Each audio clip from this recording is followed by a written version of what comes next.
Asalaamu calaykum waraxmatullaahi wabarakaatu. Waa mar kale iyo barnaamijkeeni talo dhakhtar. Waxaanu ku soo qaadan doonaa niyad-jabka ama diiqada waxa loo yaqaan. Luqadda caafimaadkana loo yaqaano depression. Niyad-jabka waxaa loola jeedaa marka ay jirto xaalad dareen ah oo qofku muddo dheer dareemayo dhib iyo cidhiidhi nafsada ah, noloshuna ay u muuqato mid aan iftiin lahayn. Marka qofka uu hayo niyad-jab, haba yaraadee ma jiraan waxa uu dareen wanaagsan oo farxad geliya ka helayo. Qofka niyad-jabku hayo inuu hawl bilaabo way ku adagtahay, si dhaqso ayuuna u daalaa. Inta badanna way ku adagtahay inuu go'aan gaadho, waxaana sidoo kale ku adag inuu qalbigiisa u soo jeedo, tusaale ahaan waxbarashada, wax akhriska iyo hawlaha guriga. Qofka niyad-jabku hayo hurdo xumo ayuu badanaa leeyahay, waana wax iska caadi ah in waqti hore ay hurdadu ka dhammaato. Qofka niyad-jabku dhibaatada ku hayo hurdada inuu helo ayaa mararka qaar ku adkaata ama hurdo fiican seexdo, oo marar badan ayuu toosay. Mararka qaarkood niyad-jabku wuxuu leeyahay hurdo aad u badan, cunto xumo iyo culayska qofka oo hoos u dhaca. Qofka niyad-jabku hayo inta badan wuu dabci kululaadaa, waxaana dhici karta inay ku adkaato inuu dadka la joogo. Sidoo kale waa wax caadi ah inuu qofku nafsadiisa aad u eedeeyo ama dhaleeceeyo. Qofku waxa kaloo isku arkaa xanuuno jidhka oo kala duwan sida madax xanuun, murqo xanuun, calool xanuun iyo dhabar xanuun, daal iyo tabar darri, hilmaan badan iyo tinta oo daadata. Diiqadu waa qeexid caafimaad oo koobaysa waxyaalo badan oo ku saabsan cidhiidhiga nafta. Sideeda ugu sahlan, diiqadu waxay kugu keeni kartaa niyad-jab kaasoo iska kaa hortaagaya noloshaada caadiga ah. Wax kasta way kugu adkaanaysaa, kugu noqonaysaa mid aan qiimo badnayn. Markeeda ugu xun, diiqadu nafta khatar bay gelisaa. Waxaa laga yaabaa in awooddaada nololeed ay dhimato. Dad badan oo diiqadaysani waxay la kulmaan kacsanaan ama isku buuq.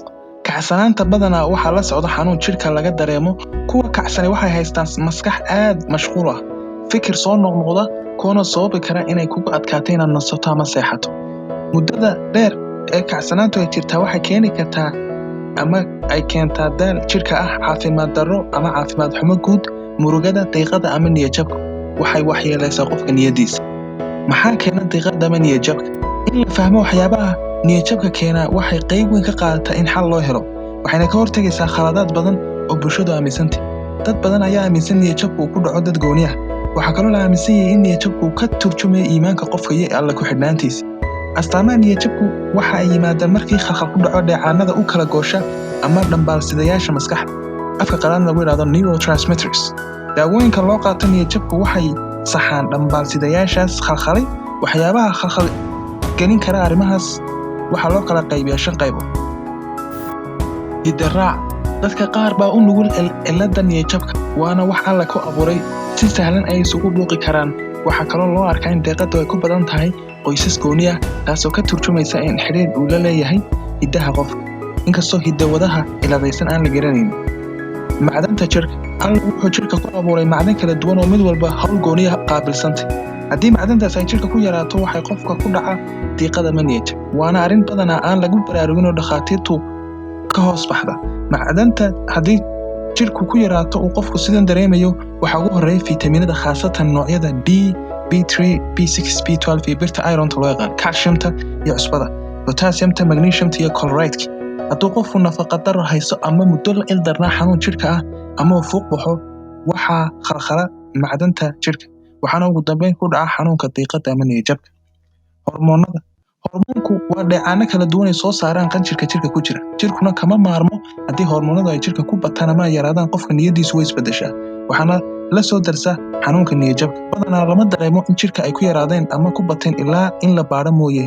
Xanuunka ugu caansan waa xanuunka hawlgabka thyroidka oo loo yaqaano thyroid failure ama hypothyroidism.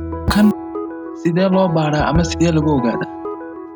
Waa muhiim in qofka xanuunsan lala yeesho waraysi dheer si loo ogaado niyad-jabkiisa, nooca uu yahay, meesha uu salka ku hayo. Waraysigaas ayuu dhakhtarku ku garan karaa in sababtu ay tahay mid ka mid ah waxyaabaha kor ku soo xusan. Sidee loo daweeyaa niyad-jabka? Daaweyntu waxay ku xidhan tahay in la ogaado sababta rasmiga ka dambaysa niyad-jabkaaga. Haddii xanuun jidhkaaga uu ku jiro ay tahay, waa in baadhitaanno lagugu sameeyo. Haddii ay ka dhalatay nafaqo-darro ama khalkhal hormoonnada ah, iyadana waa in daawo lagu saxaa. Haddii ay ka bilaabatay xaalado halis ah oo ku soo maray ama raad nafsaani ah kugu reebay, waa in iyadana lagala tacaalaa oo lagula tacaalaa sheekaysi, tusaaleyn iyo haddii laga maarmi waayo daaweyn. Qoysku waxay door weyn ka ciyaari karaan ka kabsashada diiqada haddii ay aqoon u yeeshaan qofka sida loo hayo. Hooyooyinka la ildaran xanuunkan waa in kaalmo ay ka helaan xubnaha kale qoyska si loola qaybsado culayska saaran. alla ku xidhnaanshaha iyo diiqada. alla subxaanahu wa tacaala ayaa keena cudur walba, isagaana qaadi kara. qofka xanuunsan waa inuu alla ku xidhnaado. taas macnaheedu ma ahan in xanuunada qaarkood keliya in duco iyo qur-aan lagu daweeyo, kuwo kalena daawo kaliya loo raadsado. laakiin taladu waa inaad daawo iyo alla tala saarasho isku dartid.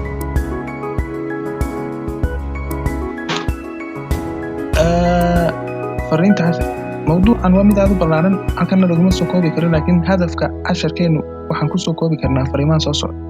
ogow in cudurrada jirka ku dhaca qaarkood inay keenaan diiqad iyo niyadjab, ama inay xiriir la leeyihiin sida cudurka gaaska. ogow in qof walba oo la ildaran diiqad ama niyadjab inaysan macnaheedu ahayn inuu ilaahay ka fogaaday ama qur-aan akhrisku ku yari. ogow in jirka iyo maskaxda bini'aadamku ay isla shaqeeyaan, mana kala maarmaan. haddii aad walwalshid, waa dabiici inaad yeelatid ama dareentid daal, murqo xanuun, sidoo kalena waa sax. ogow inaad qofka isla markiiba loo qorin dawo iyadoo aan la hubsan inuu xanuun jiro iyo in kale.